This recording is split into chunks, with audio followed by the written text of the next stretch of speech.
हर किसी को मालूम है कि गणेश जी को मोदक और मिठाई कितनी पसंद है। शायद इसलिए भी वो किसी के भी निमंत्रण को स्वीकार कर लेते हैं और पेट के साथ ही मन भरकर मिठाई खाते हैं। एक बार की बात है, धनपति कुबेर ने भगवान शिव और माता पार्वती को भोज पर बुलाया, लेकिन भगवान शिव ने कहा कि मैं कैलाश छोड़कर कहीं नहीं जाता हूँ और पार्वती जी ने कहा कि मैं अपने स्वामी को छोड़कर कहीं नहीं जा सकती। तब उन्होंने कहा कि आप हमारे स्थान पर गणेश को ले जाओ, वैसे भी उन्हें मिठाई और भोज बहुत पसंद आते हैं।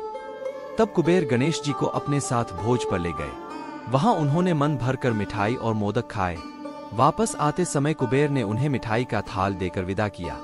लौटने समय चंद्रमा की चांदनी में गणेश जी अपने चूहे पर बैठकर आ रहे थे, लेकिन ज्यादा खा लेने के कारण बड़ी ही मुश्किल से अपने आप को संभाल पा रहे थे। उसी समय अचानक चूहे का पैर किसी पत्थर से लगकर डगमगाने लगा। इससे गणेशी जी चूहे के ऊपर से गिर गए और पेट ज्यादा भरा होने के कारण अपने आप को संभाल नहीं सके और मिठाइयां भी यहाँ वहां गिर गईं। यह सब चंद्रदेव ऊपर से देख रहे थे।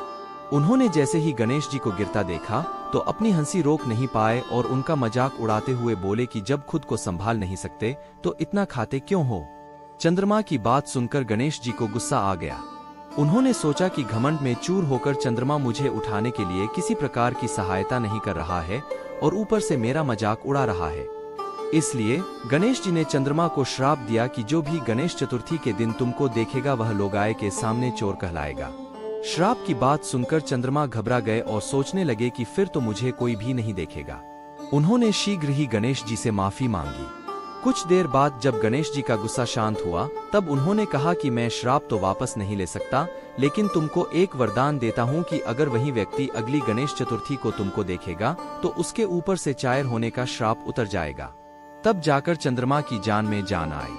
इसके अलावा एक और कहानी सुनने में आती है कि गणेश जी ने चंद्रमा को उनका मजाक उड़ाने पर श्राप दिया था कि वह आज के बाद किसी को दिखाई नहीं देंगे।